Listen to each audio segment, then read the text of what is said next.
Hi, and welcome to Pillow Talk with Angela. Of course, I'm your host, Angela Stribling. And I just did a quick pop in on Instagram to let everybody know that our special guest is here right now. Who is he? Jerrod Lawson, the soulful crooner, Jerrod Lawson. It's been a minute since we've talked, and so we invited him on today because he's got a hot new song out. In fact, he covered one of my favorite artists ever.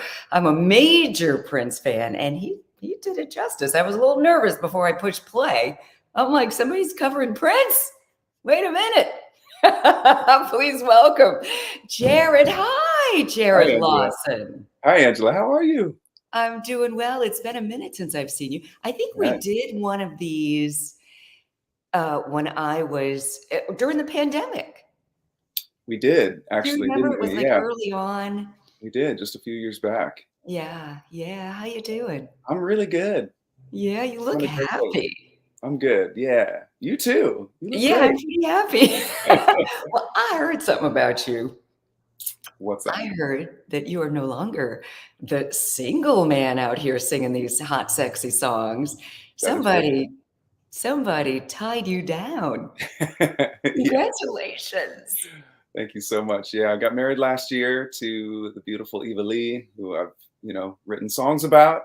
Oh, Um, and yeah, it was really just the most incredible, beautiful wedding. It was just like oh. stunningly beautiful wedding out in the country. Where? So we actually got married on a farm out in Washington State, where we met.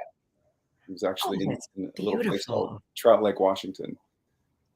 So Eva Lee's one of her best friends actually owns a farm out there. So she actually does like events. She has a beautiful like musical stage there. I mean, it's just like Perfect. it's like an unbelievably beautiful piece of property. Mm. So she does weddings and all types of events there. And we knew when we wanted to get married, we were like, it's definitely happening there. There was just no question about it. So God, it sounds storybook. it Well, was. I always get you to chime in on our Pillow Talk conversations, and we talk all about relationships. And the last time we spoke, both of us were single, and now we're both married. I got married last year too, as you know. Congratulations. So we actually got married in California on the beach in Santa Barbara, which is one of my favorite cities. And I know you're from Oregon, and you were living in Portland, Oregon. Mhm. No more? No, we actually just picked up about 6 months ago and moved to Nashville, Tennessee, of all places.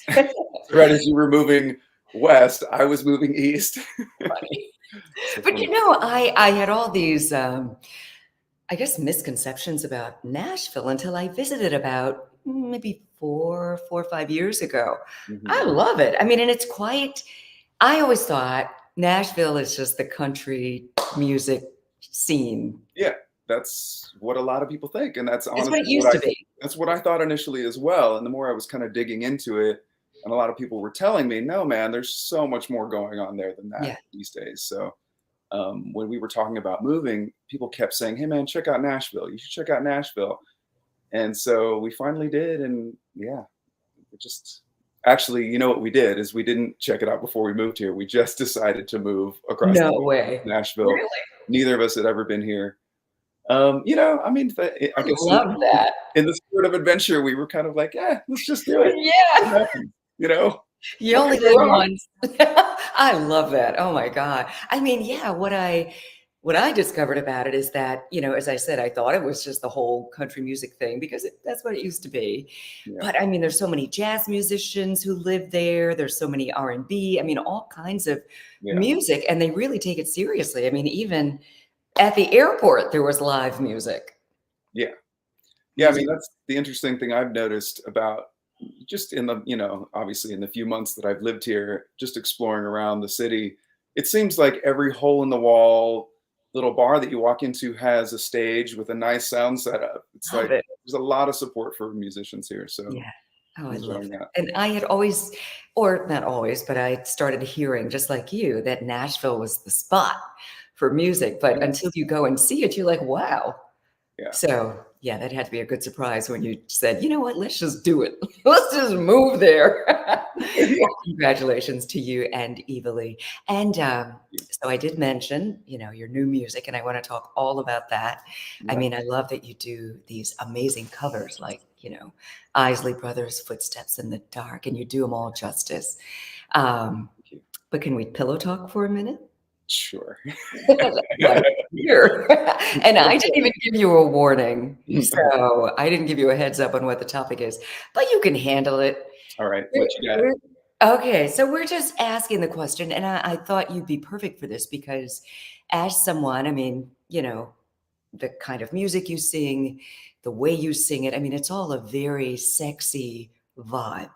And so, you know what I mean? And especially as a single man, I mean, I'm sure, women were just drawn to you and just, figuring out the whole what's real, what's not, who's calling me for me as opposed to the image of Jerrod Lawson. You know what I mean? It's like it takes on a whole different level when someone is in the public eye of just the discernment, trying to figure out how do you know it's real. But now you found something real. And so the question is, how do you know when love is real? Wow, that's a great question. It's good, First right? of all, I do want to just start by saying quickly, because you just touched on something that I thought was very interesting, that's very relevant to my relationship with Evalie, which is the fact that when we met, it was probably the first time I'd met a woman in many, many years, decades, that didn't know who I was. She had no idea who I was. Nice. Nothing about my musical history or kind of, my persona, my on-stage persona. And that actually was kind of one of the most beautiful things about how our relationship kind of organically grew was that it didn't come from a place of her like seeing me up on this pedestal. Yeah. We just, neither of us knew anything about each other when we met, and we just built this friendship first and foremost, which slowly kind of blossomed into this incredible romantic relationship that we have now. Beautiful. And I guess to answer the actual question, when did I know that love was real, or how do I know that love is real? Is that what you said? Either one is good. I mean, for me, I think that it was having a partner really for the first time in my life that made me feel safe to be my authentic self. And I had truly never really experienced that.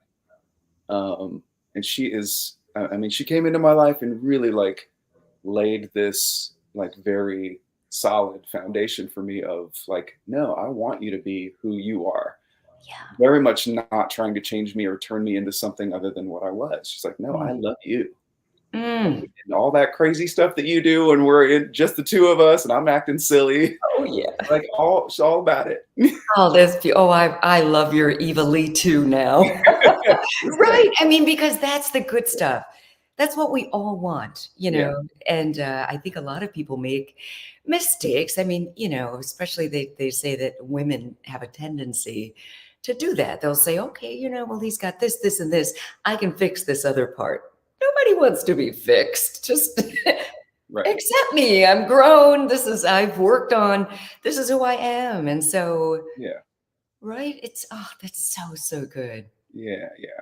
And there is a beautiful balance in there of like, I mean, she's also inspired me to grow in a number of ways, which I think that it can be a delicate thing, for someone to kind of like, to sort of show you that like, these are ways that you can be your best self. Not that I'm trying to change you, but this is something that if this is what you want to be, I mean, she showed me things about myself that made me want to grow in certain ways, because I could see that like, wow, there's potential there for me to be a better friend, a better romantic partner, any number of different, facets, I guess, to what makes a person. But like, I began to see ways that I could grow.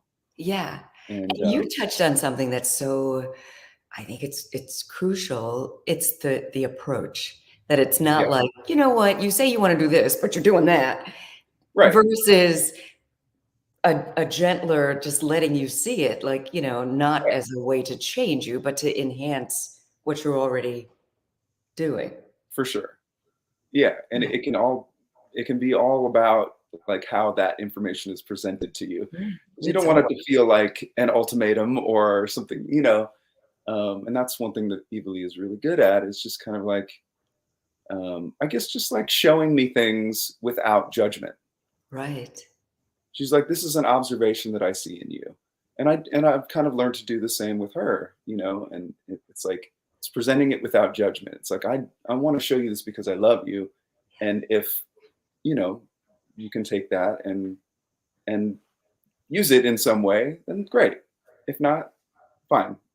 Still love you. Then Still that's love you. fine. We're Yeah. still good. Oh my gosh, she could teach a master class. Right? I mean, that's beautiful. You know, I can see years and years of you two just being best friends, you know, because that's Yeah. just taking care of each other in such a delicate way like that is important. Where, you know, I mean, that's something that you don't want to just kind of skirt over. That's the core, just treating someone with love and respect and inspiring someone to grow. And if they don't choose to take your advice, then it's okay. Yeah. It's okay. I think we're all on our own journey and we all kind of, you know, we get to certain levels at different times, you Yeah. know, and I think we have to give each other that space, Yeah. you know, and that's actually something that I've had to learn about some of my some of my friends that are actually maybe I have some very close friends that are like a decade younger than me. And Okay. it's like it kind of takes me a minute to like remind myself, oh, wait a minute, they're just in a different like chapter of life, Yeah. you know, and not that age necessarily has anything to do with it, but you know, there is something to be said for the Experience. the accumulation of experience in life. Yeah, absolutely. So like sometimes I have to kind of like, oh yeah, just ease up on them. Like they're Yeah. not, you know, I I've been actually an avid like meditator for the past few years, and Oh, that's good. I remember for a minute I like presented this meditation practice to a friend of mine, and he was just super not ready for it. And Okay. I was kind of hurt by it. You know, I was a little hurt. I was like, "Hey, man, I'm trying to share something with you because I Right. love you, and I think that you would benefit from this because I have." And he was just like, "Nah, I'm not going to do that." You know, Hard pass. yeah. At first, I was like, "Come on, man, what the hell's wrong with you?" It's for you. Yeah, right. And then, you know, some time went by and I reflected on that. I was like, you know what? I shouldn't be trying to push anything on anybody. If they're not there yet, they're not there yet. And that's okay. Yeah. And I If kind of they like, ever get there. yeah, totally. Yeah. Exactly. It's kind of like a good parenting mentality too. You know the pitfalls and you can see your child heading in that wrong direction and you want to cover it up and protect them from it, but you've got to Yeah. let them figure it out and maybe guide them a little bit, but they've got to figure it out on their own. But I guess, human interactions are a lot like that. They're life lessons. I mean, I guess, I get it because I have a tendency to be like you. And I mean, you kind of see it happening and you're like, I want to show you something that's going to really broaden your whole horizons. And, like meditation makes your whole day better. I mean, you feel like you're more in control and all of that. It's a wonderful discipline, but everybody's not ready for it. Yeah. Yeah, for sure. Yeah, as one example. And that's So okay. so Jerrod, I love the way you handled the topic. Thank you for that. That's That's okay. some grown-up stuff right there. I love it. So for those who, this is gonna live on social media forever, and, most people at this, time of day they don't even know that you're here right now, but they will, Yeah. and so they will comment, and so I want those who don't know your background to just know a little bit. I remember us talking about your upbringing in Portland, and I think it was your Right. dad who was into R&B. Tell us about how you locked into soul music. Yeah. I mean, that was a heavy influence from my father for sure. And interestingly, you know, my father and I have had a historically tumultuous relationship in a lot of ways. Okay, Um, historically. yeah, I mean, it's just kind of been really until more recently in our lives that we've kind of gone through some healing That's and good. come to a much better place, which was difficult and amazing. But I will say the one touchstone that we kind of always had was music. Even when we would, you know, we would disagree on lots of other things, and we would really just like, I don't know, we were just kind of, I don't know, we had a very just kind of abrasive, like we butted heads a lot. Let's say Yeah. that. But music was kind of that place that we could always come to, and it was like a safe space for us to Nice. connect. And Nice. yeah, kind of early in my life, he exposed me to a lot of the great old soul records. A lot of old like Aretha Franklin and Al Green and Stevie Wonder Oh, yeah. and just all the really really good, all the stuff that I love so much. That's like a part of my DNA. Hmm. I listened to it so much as a child. Michael Jackson, you know, so, Nice. so much of the good, good. So So, good. I remember when I first heard you sing and first met you. I think it was at a music festival in Washington, D.C. And yeah. I had a chance to sit down with you. And one of the first things I said was, okay, you're from Portland, Oregon. And yet you sound like you have lived every single R&B soulful song that you sing. I mean, you bring it. And you were telling me about how you were exposed to this music at such an early age and fell in love with it. Yeah. Talk about when you started singing it and young Jerrod and how people were responding to you singing these songs. Well, from about the time of 13, so at 13, I found my way to the piano. And I think, up until that point in my life, I'd never really taken music very seriously in terms of, you know, thinking of it as anything serious for me as a career, maybe, or a life path. Right. I loved music, and I listened to music like crazy, like literally 24/7. I was obsessed with music, but I didn't really see it as like, oh, I'm going to be a musician until Okay. kind of around that 13, 14 age.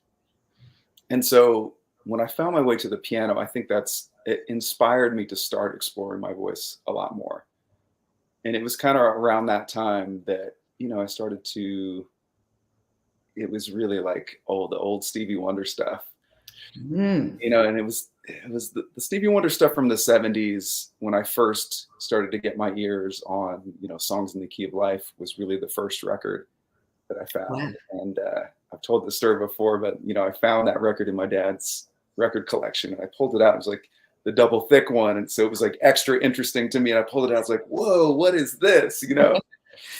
And when I put those records on, I just fell in love. And I just remember sitting right next to the record player, just like taking it in. The way that people rarely listen to music anymore. I literally was just Right. sitting there, like completely intently taking this music in and absorbing it and kind of learning. And I realized that what Stevie was doing with music, that's what I wanted to do. Mm. I want to sing from the heart, and I want to sing about something that matters, something that, present a message that actually speaks to people's hearts. And he's writing these most beautiful melodies and chord changes and all. It's all like presented in this package that was like nothing else I'd ever heard. And so I think that was very much a huge catalyst and inspiring kind of pivotal moment for me Oh, yeah. to kind of like start exploring my voice more. Yeah. I didn't completely get to your question, but No, it's good. I'm kind of getting to it, I guess. I started kind of slowly, honing in on this vocal instrument that I have, I guess. And of course, in the beginning, when you start hearing your voice on recordings, oh my God, I hated it so much. It's like, oh my God, I'm never singing again. I hate that. Turn it off. Yeah. And it was, people in my life, like my parents and my friends would be like, no, you need to keep doing that because there's something special there, something worth, pursuing and cultivating. Good. And so thankfully they did, Yeah. because I kept working on it. And as my voice began to mature, I began to not hate it so much. Oh, it's beautiful. No, it's absolutely beautiful. And I'm sure you get that a lot, like people who have never met you and then they see you and they're like, oh, okay. Okay. Like Michelle Obama. Oh, well, yes. Talk about that. I mean, she went public talking about, you were on her playlist. Yeah, that was a huge, like, whoa, I could not believe when I saw that. Actually, somebody just like hit me on my Instagram and was like, "Hey, Michelle Obama just shouted you out in an interview." And I was like, I thought it was a spam thing or something, you know? I was like, okay, uh-huh. And I was like, wait a minute, what if that's actually real? So I clicked on it. I was like, oh my God. What did she say? A blue-eyed soul?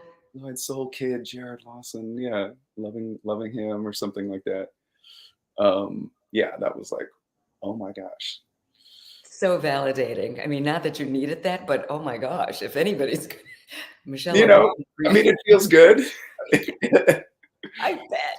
Yeah, Yeah. validation feels good. You don't want to need it, but it feels really nice Oh, to yeah. get it.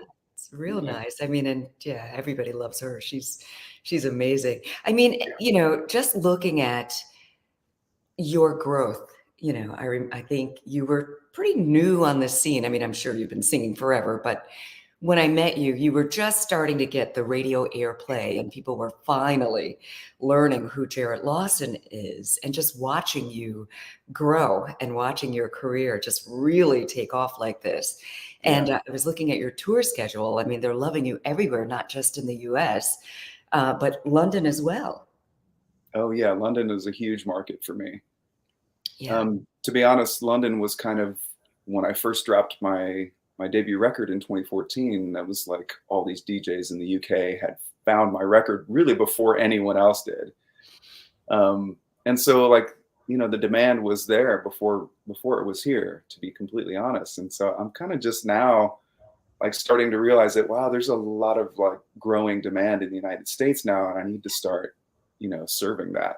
Yeah. So It's funny how that works. I mean, it used to be like back in the day, a lot of artists would go, to Paris and London and yeah, especially jazz artists and get, yeah, known there and just blow up there before the US would really take notice. totally, You yeah, know, absolutely, kind of happened the same way for you. I love it.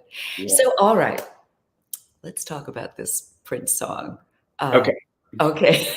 So, major Prince fan over here. I'm sure you are too. of Talk course. about your relationship with. Did you ever meet Prince? I did not. Surprisingly, it's funny because I know so many people who have worked with Prince, Yeah, known him personally, and somehow we just never crossed paths. yeah. Sadly, but Sadly, yeah, I feel the yeah, same way. I mean, I've been in this industry for so long, and I've had the great fortune of meeting so many people and so many artists. yeah, Never him, never in the same room with Prince, unfortunately. it's so crazy. It's It's so crazy. crazy. And however, he's always, just a song away. I'm Yeah, listening to him all the time. So yeah. let's talk about why you decided to cover his music, why this particular song. Tell us about all of that. Well, so back when I was still living in Portland, I had a trio that I was working with Tyrone Hendricks on the drums, who has played with Prince many times, and Chance Hayden on the guitar. So we were just doing, trio shows around Portland relatively frequently. And we kind of started working on a little covers album a while back. I guess it's been almost a few years ago now. But at the time, we were kind of we were looking for new material to kind of bring into our song list. And I was like, man, I don't have any Prince in my personal like catalog of songs that I perform. And I guess a lot of that had to do with just the fact that, they're not particularly easy to pull off, Yeah. or that it's like, Prince is kind of like a holy grail, like don't touch that Right. situation.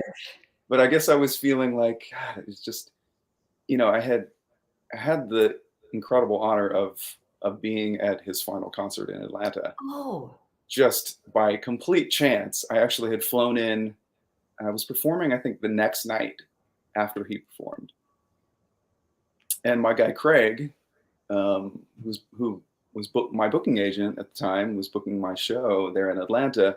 He said, "Hey, man, I got tickets to see Prince tonight at the Fox Theater. Would you like to come?" And it's like, yeah, yeah. sure would. Is there a question? Right. And I actually had never seen him perform live at that point either. Oh, So that was his concerts are amazing. it was incredible. Or yeah, Yeah, it was amazing. incredible. So, I just happened to have been there for his very final concert Wow. on this planet. And I think that left a big impression on me of kind of feeling like, wow, there's something like I'm holding on to there of like a torch passing or not something along those lines. I don't even know how to say it right, but I was like, I was there to see that final concert, and I feel like I want to do a tribute. There you go. And so, That's nice. yeah, I just really wanted to do a tribute and really like take one of my very favorite songs of his, if not my favorite, "I Would Die for You." And you Kind know what of, I love about it? I love your rendition is that you weren't trying to be Prince on it, which there's only one. He's done it. And, I was talking to Dwayne, oh our yeah, mutual friend, oh yeah. and I said, when he sent me the song, I said, you know what, I was, I was holding my breath because I love you, Jerrod. I'm sure he And was too because he's oh my also a God, massive Prince he's fan. also a major Prince fan. Yeah, yeah. I was like, okay, and it took me a minute to even push play. I was like, okay, I'm just You're like, oh, God, just get please, ready. please let it be good. Be messing up. I mean, I no, not messing up, but I just didn't want it to be not good. Yeah, of course. And so I played it, and almost immediately I just, I locked into your arrangement, Mhm. and I love it. It was kind of like a jazzy R&B ish, just different. Yeah, Still with the integrity of Prince's version. yeah. Like the song structure is there, but it's Yeah. definitely a different take, and I wanted it to feel fresh and different, but still, paying homage to the original composition. So, Yeah. So how do you describe your rendition of it? um, gosh, I don't know. I mean, I feel like it's quite funky. Like I've got the synth bass in there, which I think locks in with Tyrone's drums in a way that like really gives it this kind of driving, funky thing. Even though we slowed it down quite a bit from the Yeah. original. It's funny. I hadn't even realized how much we had slowed it down until I kind of did a little contrast and compare on the two. Like, wow, I forgot. Like Prince's version is actually much faster. Yeah. But I think, for the purposes of playing it live with a band, it just felt better, a little slower for us. And I think it still bring a lot of energy to it. So Yeah. yeah, for me, it Oh, feels like a sort of jazz funk R&B version of it. yeah. Oh, that's nice. I like your response. You said, I think it's quite funky. I mean, I do let's get too. honest. It is quite funky. It's amazing. It's absolutely beautiful. Oh, thank And you. it's it's a wonderful tribute to Prince and all of his Prince fans. I encourage everybody to, wherever music is sold, go ahead and get your Jerrod Lawson copy of I Would Die for You. I think you'll definitely enjoy it. And I'm sure it's available wherever music is sold, right? It is. In fact, we also just released through Dome Records. There's a limited edition 7-inch vinyl, No. which we just put out which has "I Would Die for You" on the one side and "Footsteps in the Dark" on the other side. I'm totally going to get that. How do you get it? I suppose the best way would be to, if you go to, I'm trying to think, where do I actually have It's all okay. my? Take your time. If you go to my Instagram, in my link tree, or it's like a link.bio. I have a link to it. In your Instagram. Okay, tell Yeah. everybody, shout out your social. So my Instagram is just JLawSings is my handle, JLAWSINGS. Okay. And yeah, if you just go into the link that's there in the bio, Thank you, you can go Sharon. down in there Said and you'll see a link to the 7-inch vinyl. Sharon said you look and sound amazing. Oh, thank you, Sharon. I agree. I agree. I agree. And is there a website, JerrodLawson.com or anything like that? Yeah, JerrodLawson.com also. Fantastic. Yeah. Jerrod, thank you so much for spending time with us here again on Pillow Talk with Angela. It's been too long.